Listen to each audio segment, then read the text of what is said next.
Let me explain a little bit more why this is so crazy. Joel Salatin's history with the USDA is filled with tension, stemming from his outspoken criticism of industrialized farming practices and government regulations that he argues stifle sustainable farming. Are you aware of any record that somehow the states didn't care enough about people's health where the federal government did a better job? Oh, no, the federal government never does a better job. Salatin has faced immense regulatory hurdles due to his innovative pasture-based farming techniques, which often clash with the USDA's strict, standardized approaches focused on industrial farming. For example, the USDA has historically labeled some of his practices as unsafe or even bioterrorist in nature because he allows his animals to graze freely, which, in their view, increases the risk of disease spread through wildlife interaction. Salatin's resistance to USDA protocols doesn't stop at practical issues. He's also raised concerns about the philosophical impact of these policies on food freedom.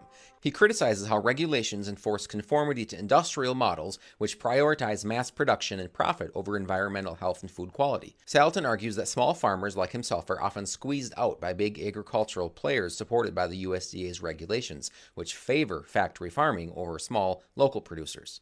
In his book, Everything I Want to Do is Illegal, what an amazing title, he talks about how many of his methods, like on-site poultry processing, are either heavily restricted or outright banned by USDA standards, even though they are designed to enhance sustainability and local food safety. Given this tumultuous relationship, it's remarkable that Salatin will now hold an advisory position within the USDA. With the history of calling out the agency's alignment with industrial agriculture and its heavy-handed regulations, his involvement could introduce substantial reforms aimed at championing food freedom and supporting small-scale, sustainable practices. It signals a potential shift in USDA policy towards more holistic, regenerative farming, a vision Salatin has tirelessly promoted. This role could empower him to advocate for the dismantling of regulatory barriers that have long hindered local and sustainable food systems, bringing his dream of food sovereignty and environmental stewardship to reality.